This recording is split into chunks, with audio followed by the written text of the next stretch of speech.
Hi everybody, happy Monday. Welcome into the early edition of Concrete Jungle, New York Baseball Podcast. Paul Russo alongside me as always, Kyle Evans, behind the scenes, Nate Sharman. Hopefully you guys had a good weekend. I know for you guys, going to be sitting on pins and needles, Bills Mafia tonight. You guys get going with Monday Night Football later on, so good luck. I know Kyle allegedly will be in attendance tonight, I believe, right? Yeah, I can't wait to go. I think it's going to be a great atmosphere. I think it's going to be packed, obviously, being the home opener, and just excited for it. Nice, good. All right, so yeah, plenty to get into. Yankees dropped the series overall, but able to pip out a win yesterday. The Mets took care of business, doing what they needed to do to sweep. And then down here locally, Rochester and Syracuse had very nice big series victories late in the season to give them a nice little confidence boost. So a lot to get to. Let's jump right in. The Yankees, like I said, dropping 2 of 3 to the Brewers in Milwaukee over the weekend. The Brewers taking a Friday night victory 7-6. Taylor Rogers picks up the win, 4-7 out of the year for him, a 4.53 ERA out of the bullpen. Clay Holmes took the loss, 6-4, a 2.59 ERA. Top performers were Oswaldo Cabrera, who had himself a nice little series. You'll hear his name pop up. 2 for 2, a double, 3 walks, and a run scored. Josh Donaldson came up clutch, 1 for 4, big home run in the 9th inning. Gleyber Torres, 2 for 5 with a double and run scored. However, to me, the main storyline really it's like the 9th inning for the Yankees, and I just, a couple favorite things. I know, I forget his name, but the umpire behind home plate Friday night, umpire scorecard was not kind to him. Very lopsided. I know both ways he was not great, but especially there in the 9th inning. Question though for you, Kyle, is I found it interesting that Boone went out well after the fact of some questionable calls, specifically in the Miguel Andujar at bat. That inning gets tossed in the middle of Clay Holmes warming up. And to me, I don't think that was necessarily the reason why the Yankees lost. I think it threw Clay Holmes off enough that I think it kind of affected his performance a little bit. Yeah, that was kind of weird to see. I think that he probably didn't say anything. I mean, he probably was yelling a little bit, but he didn't go out really. Because I think if Andujar, picked up a hit or something there, he wouldn't have cared as much. But since I think he struck out, right, that kind of just set him off even more. But yeah, I can see what you're saying. I saw Holmes trying to warm up, and he was just out kind of in the way by the plate. But yeah, it was a tough loss. It was just strange because, I mean, I feel like if you were to do that, just go out right after the Andujar at bat, not 2 outs later. Yeah. When you're closer, your guy that you need warming up to be ready to go in a tight spot like that is warming up. Saturday kind of carried over a little bit, 4-1 Brewer victory. Brandon Woodruff picks up the win, 11-4, a 3.26 ERA for him. Jameson Taillon picks up the loss for the Yankees, moves to 13-5, a 4.04 ERA. And Devin Williams, the airbender, picks up the save for Milwaukee. It's 13th. Josh Donaldson, again, provided the only form of offense, really. Goes 1 for 4 with a solo home run. Gleyber Torres went 1 for 4 with a double. And Aaron Judge 1 for 3 with a double and walk. So collectively, not a great game overall. Taillon didn't look great, but again, didn't look too far off. Kind of been the MO for him a little bit. Just Saturday kind of felt like a borderline hungover game from what happened Friday night in a way. Yeah, and they didn't really have too many scoring opportunities either. They literally just had trouble getting on base and creating opportunities to score, and it's frustrating, especially now because that was the second straight loss in a row after you started the road trip with 2 in Boston. So it was a tough first 2 games of the series for sure. And then yesterday on Sunday was a nice win, a 12-8 victory, although it didn't come fully easy at certain points in the ball game.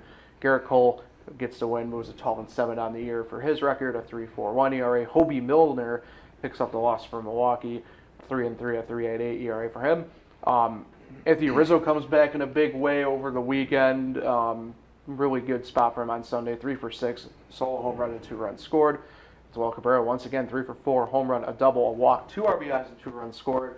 But the man of the hour here that we're going to jump right into and kind of seamlessly transition with, Aaron Judge, 4 for 5, 2 home runs, a double, a walk, 4 RBIs and 3 runs scored.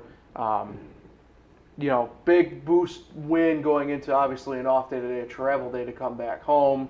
But I certainly feel like if they lost to Milwaukee, it would have certainly have left a bad taste in my mouth. Because look, this is a for sure potential World Series matchup early on that we saw here. Will it likely happen at this point? Probably not, but who knows? But Aaron Judge now 59 home runs, right at the precipice now at this point of 62 to get there. Plus, he is the only one really truly in contention now at the Triple Crown. He's only a single point behind Minnesota Twins player Luis Ariz. In average, he's tied with Xander Bogaerts at 317 or 316 rather at average. I know Arez went down to 317 over the weekend. So we are quite the interesting crossroads here of history potentially with Aaron Judge. And again, the contract talks continue to heat up, but he continues just plugging away and doing just tremendous things in the field, at the plate, pretty much everywhere for the Yankees. Yeah, he's been amazing. As Michael K said, we might not ever see another season like this. But one thing I wanted to mention is it's crazy that back in July, Aaron Judge was hitting 271, and now we're in September, late September, and look where he's going. He might win the Triple Crown. That just shows you how much he's hitting for average, not just the homers. He's getting on base. I mean, look at yesterday. He hit a couple homers, but I mean, he was on base 4 times. It's so fun to watch. And I think the Yankees without him would be nowhere where they are right now. Yeah, and you mentioned the average, and Judge has always been a player that obviously has natural power, but has never really truly hit for power. His swing's not exactly one that's a home run, quote unquote, type swing, as I would call it. Very much so hits for contact, hits to just get the ball in play. And you mentioned that, right? I mean, you come out of the All-Star break, really specifically, I remember, I mean, he was just not on what he had been doing. I thought potentially, quote unquote, the All-Star hangover, what would have happened there. But, he has really just kind of stuck his head down and gone to work night in and night out with this Yankee lineup. And look, he's put himself now at a spot where no Yankees really been in a number of years. No player in baseball really has been in a number of years. We're talking about potentially first Triple Crown since 2012 with Miguel Cabrera. We're talking the first 60 homer season since, I believe it is Bonds with the 73 in 2001, if I'm remembering right. I mean, we really are talking about a really truly potential big thing coming on here in these final, 10 days or so. Yeah, and you just keep seeing his name next to names like on the screen here, Sammy Sosa, Barry Bonds, Babe Ruth, Mickey Mantle, just all these different stats that are out there. It's crazy to see Aaron Judge with all those kind of guys like that. I mean, you look at the graphic up there, you mentioned Sosa, Hank Greenberg. I mean, it's nuts. It's crazy. Speaking of crazy, obviously one of the main deadline deals that got talked about in the MLB, not because of maybe necessarily the greatness involved within the players themselves, but Montgomery going to St. Louis for Harrison Bader. Bader has been on the IL, is slated to return to big league action tomorrow. The Yankees plan on activating the center fielder, and this would provide a much-needed, at minimum, defensive boost in the outfield. Yeah, and put Aaron Hicks on his way back to the bench, hopefully. Although he had a homer yesterday, but that's nothing. I mean, he'll go for 4 his next start. I don't know. I'm excited for Bader. I'm excited for the homestand because I don't know if you're going to mention it later, but I think LeMahieu may be activated sometime during this series. A couple other guys. I just think it's going to be an interesting homestand. Yeah, I mean, obviously, you mentioned a plethora of other guys, too. I know there's a ton of pitching potentially right here at the precipice of returning as well, but obviously Bader being the main product, right? New York product, grew up a Yankee fan, looking forward to getting back here. And all things considered, he's looked pretty good so far at his rehab stints at Somerset and points in between, really, whether it's his own individual workouts or team workouts. And I believe he's hit a couple homers, so he's got some pop in the bat. A lot of people know him just for his defense, but maybe he can provide some offense. I'm about to say, I mean, defense and speed has been Bader's bread and butter, more or less. So, yeah, I mean, it could be an interesting, like I said, a couple weeks here with, you have Bader coming back. You mentioned LeMahieu, obviously the pitching staff as well. could see, potentially. I know I haven't seen a really great update on Benintendi yet. But, Severino. Right. I mean, Severino. Scott not, Efros. not to get too far ahead, but Severino is slated to pitch Wednesday against the Pirates. So. Yeah. And then with Aaron Judge chasing history at, Yankee Stadium, I think the atmosphere is just going to be great. The fans are going to be crazy. I think it's going to be a great homestand. Right, and Nate's favorite play-by-play guy, John Sterling, coming back into the fold for the games because he doesn't want to miss it. All right, let's take a look at what is ahead for the Yankees. Obviously off today, travel day to come back to New York to take 2 games on the slate for them against the Pirates. Pirates obviously off day today, but don't have to go too far as they played the Mets the end of last week. For the games, good news for you, Kyle. Both games are on, both at 7:05 tomorrow on Tuesday and on Wednesday. It's to be announced for the Pirates tomorrow. This would have been JT Brubaker's spot. He got put on the IL officially over the weekend. No matter what, the Pirates will be facing nasty Nestor Cortez, 10-4, a 2.70 ERA. And then on Wednesday, favorite pitcher of Nate, I believe, technically, the way he hypes him up, Ronessi Contreras, be going. He is 5-4 on the year, a 3.24 ERA. He'll be going against Luis Severino, 5-3, a 3.45 ERA. Would like to imagine the Yankees get both. Don't have necessarily the faith to outright say it, but I'll go out on the limb to say the Yankees get the 2 games. I would hope so. That awful ball club, especially at home. You got guys back in the lineup like Rizzo. If you lose either one of those games, that's a problem in my opinion. Before we head to the Mets, just a quick look at the standings. Yankees obviously still in first, and despite dropping the 2 of 3 against Milwaukee. Games back wise, distance has not changed. Second place is still 5.5 out. Third is still 6 whole games out. But the teams have flopped. Toronto now sits in second place, 5.5 out. Tampa fell to third over the weekend at a full 6 back. Yeah, and shout out to the Orioles yesterday for a big win over the Blue Jays. Kind of helped the Yankees out. I still don't think anyone will catch them, but it still mattered that the Orioles won that game. All right, let's transition over to the Mets. The Mets, over the weekend, Thursday, long weekend 4-game set, had the Pittsburgh Pirates. It ended up being a very pivotal 4-game set. We'll mention it as we get closer to the end of that.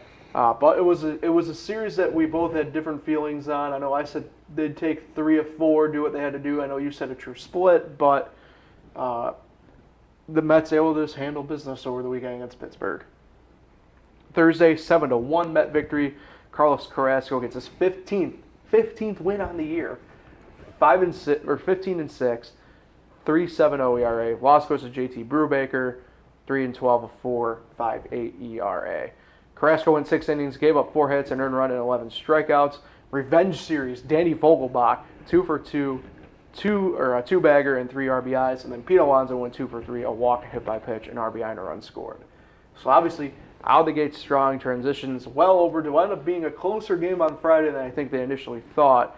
Taijuan Walker picks up the win, 12-4 on the year for him, a 3.42 ERA. Mitch Keller took the loss, 5-11, a 4.03 ERA. And Edwin Diaz picks up his first save in about, I think it was 2 weeks, something like that, his 30th on the year. Walker went 7 1/3, 5 hits, 2 earned, 5 strikeouts. Danny Vogelbaum's again, 1 for 2. A home run, 2 walks, an RBI, and a run scored. And Eduardo Escobar went 1 for 2, a double, a walk, and 2 runs scored. So, luckily for the first 2 games of the series, Mets got that big win on Thursday. And I think they really played a pivotal part on Friday. They were up 4-1 going into the 8th, and obviously give up what could have been disastrous, momentum-killing moment potentially in the series, but able to kind of power through it and get a good start going to the series initially right off the bat with the first 2 games. Yeah, I mean, that was good to see that they didn't kind of treat the Pirates like the Nationals. I mean, the Nationals gave them trouble all year, and they're not a good team, and neither are the Pirates. But for some reason, the Pirates weren't able to get a win against them. They pretty much played well for the most part against a team that's not in contention. Saturday was a 5-1 Met victory over the Pirates. Chris Bassett gets the win, 14-8 now on the year, a 3.32 ERA. Bryce Wilson took the loss, 3-9 with 6.07 ERA. Bassett, 6 innings, 3 hits, 8 strikeouts. Eduardo Escobar, 2 for 3, a homer, a walk, 3 RBIs, and 2 runs scored. And Pete Alonso, 1 for 4, a double, a walk, an RBI, and a run scored. Sunday, to complete the sweep, or as some people like calling it, the mop. I'm going to call it the mop now from here on out, I think. I kind of like it. Anyway, a 7-3 victory. Yuli Rodriguez took the win for the Mets out of the bullpen. His first on the year. Everybody, round of applause for Yuli Rodriguez. Good job. Yeah. Former Yankee legend. 1 for 4 on the year now. 4.73 ERA. Robert Stevenson took the loss. 2-2, a 5.77 ERA for him. DeGrom got the start. No decision. 5 innings, 4 hits, 3 earned, and 13 strikeouts rather. Jeff McNeil, 2 for 2, 3 walks, 2 RBIs and runs scored, and Danny Vogelbaum's 2 for 4, a walk, and 2 RBIs. So excellent completed mop sweep for the Mets. Specifically, though, yesterday could have gone disastrous quick. DeGrom exceeded pitch limit-wise where he had been all year, hit triple digits, and ended up giving up a 3-run home run to O'Neal Cruz, but the Mets really got the head down and picked up at least the win collectively on the day. Obviously, you hope DeGrom would pick up the win, but at the end of the day, a win is a win, especially in that fashion. You're able to kind of take care of business in the second half of a game like that. Yeah, and basically the story for the Pirates, I mean, they ran into really good pitching, they had no offense, and 3 runs probably isn't going to do it against the Mets, but yeah, that's what happened. They couldn't scratch Ross anymore against their bullpen, which I've said all year that I'm a little worried about the Mets bullpen, but they did okay in this series, so we'll see what happens. Yeah. So a couple, interesting things here. I will start with what I'm calling the people's champion at this point, Eduardo Escobar. Big series for him collectively over the weekend. Came up big at the plate, came up big in the field. He's become a bit of a TikTok sensation in the baseball community because the Mets, I'm guessing they probably have a little bit of dictation now of where everybody kind of handles their own socials, or channels rather. But he has some fun with the TikToks, usually running away from the camera before coming back and doing it.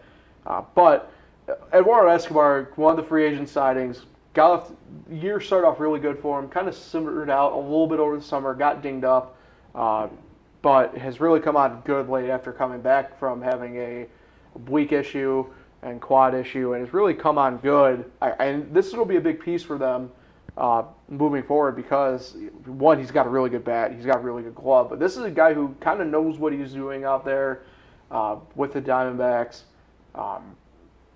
Tends to, like I said, he tends to just have quality at-bats, and that's something I think any team in contention like the Mets are in need for the postseason. Yeah, I think when the move first happened, Mets fans didn't really know much about him because he was in Arizona. I feel like a lot of fans don't kind of pay attention to the Diamondbacks. But yeah, I think he's an under the radar pickup. He's consistent. He gets on base. I think he's what every team would want, from their third baseman. So the Mets got a good guy for sure. And then a stat that you don't enjoy particularly getting to during any one given year, the Mets eclipsed over 100 hit by pitches over the weekend. Not their pitchers beating players, them getting beamed at the plate, and it finally boiled over. You kind of saw it a little bit on Friday. Buck Showalter had a moment of internet stardom because the producers at SNY had a perfectly timed moment going to him to the dugout, getting upset after a beating. And then finally on Saturday, Pete Alonso got beamed, and you had the benches finally kind of just empty over. And it's tough, right?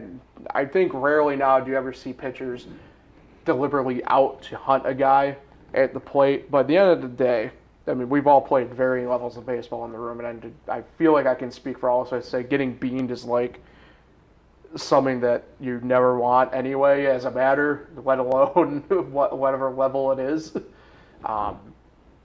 So the fact that it took this long, I give credit to the Mets in a way that I give credit to their temperament that they made this long. But, I mean, I feel like at about the 50 mark I would have boiled over before I finally just benched out. They didn't brawl, but the bench is emptied and would have had a at minimum a discussion with the pitcher, whoever did it. Yeah, obviously you get their frustration, especially when it keeps happening it seems like the same few players. Right, I mean, Pete Alonso, to me, is the one. I mean, he was the one who, when the beaning did occur, that the bench is finally emptied, and he's been, I feel like, the focal point of it. He got beamed, I believe, 3 times in the past, 10 days alone, something like that. So, yeah, I mean, it does seem to be the same people. Yeah, and I do get both sides, but that Alonso hit by pitch, obviously, to me, was not intentional at all. But if you're getting hit that many times, you're going to get mad. So I get his side. But if people are saying that's intentional, it's far from intentional. Right. No. But there has been some, I think, that have been more intentional. It reminds me a lot of, this is a name that's going to really go back in the Rolodex here to a degree, but played for the White Sox and the Padres. Carlos Quentin was about, in his time, considered one of the nicest guys ever, very even-temperamented guy, but finally had enough. I think one year he had 10 hit by pitches by the end of May, and Zach Greinke could not get his curveball to bite one time, and being Quentin, and he just had enough and just charged the mound. I mean, and look, it happens, right? I mean, no matter what, if they aren't intentional, even like you said, I don't think any of the Pirates ones were intentional, right? By any means, but I mean, eventually you do get fed up and pissed off enough that you're just going to take matters into your own hands every now and then. Yeah, and 100 hit by pitches, that is insane. Yeah. I mean, I don't get why teams are hitting them 100 times. Right. It's crazy. I mean, I know throughout the year a couple of them have been intentional, but like we say, I mean, when well over 90% aren't, it's crazy. It's crazy. I think it speaks a lot to maybe where the pitching is now in its current state or lack thereof. I don't know, but looking ahead for the Mets, no travel day for them. They're going at the Milwaukee Brewers starting tonight. 7:40 first pitch on SNY. Potentially the matchup really of the remaining regular season here pitching wise. Max Scherzer 9-4, a 2.26 ERA goes against Corbin Burns, a 10-7 record, a 2.97 ERA. Wow. Should be an exciting one there. Tomorrow, 7:40 first pitch Tuesday, SNY. Carlos Carrasco, 15-6, 3.70 ERA against to be announced for the Brewers. Wednesday, a 2:10 getaway game on SNY. Taijuan Walker gets a start, 12-4 on the year, a 3.42 ERA against Adrian Hauser, 6-9, a 4.85 ERA. But I'm really looking forward to that matchup tonight. I know everybody else's focus will tend to be a little bit elsewhere, but if you are able to get any sort of eyes on that game, I recommend it. You're probably going to see a very good. This is going to be a pitching matchup for the ages. Yeah, if you have multiple TVs, like someone I know, just flip them on. Same. I know that same person. In a weird way. As you Ricky Henderson yourself. But look, I know I'm getting hung up on this one game, but I mean, when you have an all-time great like Scherzer and a guy in Corbin Burns who was well on his way and probably the NL Cy Young at this point, Yeah, Yankees are lucky they didn't have to see him. I mean, they missed him by a day, so. Yeah. This is tough. It's like I said, the Brewers. This is kind of the ideal point here because the Brewers play the Yankees, so we do have fresh eyes on them. To me, the Brewers didn't play exceptionally great baseball against the Yankees. They just kind of took advantage of the mistakes presented from them. They had three-run homers, Right. which really changed each game. Somewhere besides the Sunday game. Earl Weaver is smiling down. With that being said, I'm gonna go. I think the Mets take 2 of 3. It's tough tonight. I think it's a really coin flip tonight. But Walker's pitched really well against Hauser, who's really hit and miss. Obviously, tomorrow the Brewers don't know who they're going with. I don't know if they'll do the quote-unquote bullpen game or if Josh Lindbaum gets a call-up for a spot start or something. So I'm going to go 2 of 3, though, for the Mets. I'll say 2 of 3 for the Brewers. All right. I think this is like the Yankees. I think it goes either way. Yeah. I don't see a sweep happening one side or the other. Yeah, for sure, no. For the Mets, like I mentioned, pivotal sweep for the Pirates because they were unable to distance themselves to Atlanta. Atlanta still remains only a game back, second place in the NL East standings. But look, I mean, like we said, I mean, this is where that's a series that the Mets are coming off of where you had to take care of business. You had to get those wins against a team that you should get wins on. And I believe the Braves are playing the Nationals, so things could change a little bit if the Mets struggle in the series. But yeah, the Braves are going to be there. I mean, 16 games ago, 15 games ago? Yeah. Seems like they're going to be there to that final series, which is going to be incredibly fun to watch.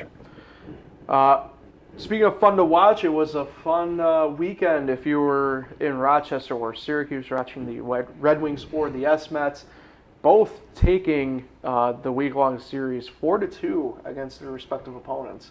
Rochester taking 4-2 against Lehigh Valley, same with Syracuse over Buffalo. Rochester had beyond what I'm going to call a well-rounded effort over the weekend. Jacob Liu and Andrew Stevenson really powered that lineup through the weekend. Liu up on the screen there, but he's probably been about one of the more consistent bats, if not the most consistent Red Wing bat since getting called up from Harrisburg midway through the summer. And Stevenson obviously been around the whole year. Quote unquote former national top prospect, but man, to see had a really just fantastic year for him. Logan Brent and Patrick Murphy both had quality starts over the weekend. Just for the Red Wings, really collectively a good, well-rounded effort through the whole week, let alone the weekend, but through the whole week. Yeah, the offense was insane. I mean, they had 22 hits yesterday. I saw they tweeted out like a graphic or at least a tweet about how they outscored some NFL teams with the amount of hits that they had. That was crazy. Everyone contributed. Andrew Stevenson had like a 3-hit game with a triple. Like every single person. Yeah. Some guy that I haven't heard of made a AAA debut and had 4 hits. Yeah, he I know he went deep. I forget the name off the top of my head. I remember seeing him though. Number 55. It's one of my favorite numbers, low key. So yeah, just everyone seemed like up and down the lineup were contributing. The pitching was pretty solid for the most part. I think one night they had a rough night with the bullpen, but yeah, it was a good series for them for sure. And then shout out to the bestest boy Milo, the Bad Dog. Final appearance of the year occurred over the weekend on Saturday. Milo was able to raise over $13,000 for local pet charities in Rochester this year. So kudos to the bestest boy doing the bestest job up there. He deserves all the pets and all the boops and all the trios in the world. Yeah, see you next year. For the S-Mets, I mentioned, right, for them, I mentioned a little bit, obviously, last Thursday, right, with some guys rehabbing for the Mets, a bit of a roster in flux a little bit, but they had done pretty well kind of going forward with it. And then they found stabilization over the weekend. They, too, powerball. A lot of their power this time around came from solely, in a way, Francisco Alvarez. Had a big weekend, multiple home run stuff, and obviously a little bit of a health concern at the start of the week with him, but came back really strong. He's odds are he'll be in a Met uniform next year. I'm talking big league Met. So it's really good to see him come on. He had a little bit of a rough patch the past couple weeks, like I said, but like it got revealed earlier this past week that might have been a little bit of a health issue that he was dealing with. And he just able to battle back and rally strong. And like I said, he really pretty much powered that S-Met offense. I know Daniel Palka provided some help along the way as well. Jake Mangum, kind of like the usual suspects that you've seen out of them. And, they really just did a really bang-up job against, Buffalo. And I didn't say it enough with Rochester defeating Lehigh Valley, but two of the top teams in the IL East. I mean, the ones who really came on strong through the summer. Yeah, Alvarez had his first, 4-hit game yesterday of his AAA career, so that was cool to see. But yeah, I agree with you. He'll be in a Mets uniform very shortly. I say see ya, James McCann. Yeah, well, free agent anyway. So, yeah. But these are big. We mentioned a little bit last week. Now you're entering. Obviously, statistically, they are out of the playoffs, right? 15 games back, 20 games back, respectively for each. And there's only 9 games left, so a lot of this stuff, right, confidence boosting stuff, momentum stuff to get through next year. Talk a little bit last week about the coaching scenarios potentially and what we'll see on the benches next year. So guys are still playing for a lot. It's good to see, you get the confidence boost like that and get it going and make sure these final 9 games are good ones and strong ones. Yeah, and some of these prospects or kids want to show the organization like what they can do. So yeah, their team's not going anywhere, but individual at bats matter, or individual pitching performances matter. Right. So, yeah. I mean, obviously they all want to win still, but I think that's also a main focus too. You don't want to struggle. Right. So, yeah, it's good to see that they're playing well at the end of the year. Yep. For the Red Wings, they're on the road, a short road trip for them. They head to Buffalo for the week.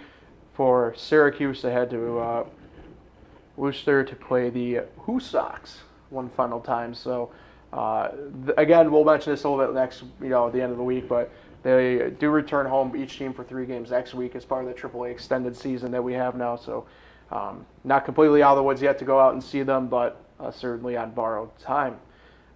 So that does it for Concrete Jungle for today. Appreciate everybody for tuning in. Kyle, hope you have a fantastic time tonight up in Buffalo. Yeah, thank you. I definitely will. They appreciate you behind the scenes. I know you were busy over there working everything, so we couldn't get much out of you today, but hopefully we'll get a couple more words out of you on Thursday. So for Nate Sharman, Kyle Evans, Paul Russo here, have a fantastic week, everybody. Catch Concrete Jungle here on YouTube Monday and Thursday, or any time to catch up. Also listen on Anchor, Spotify, and all other major podcasting platforms. We'll talk Thursday. Have an awesome week, everybody.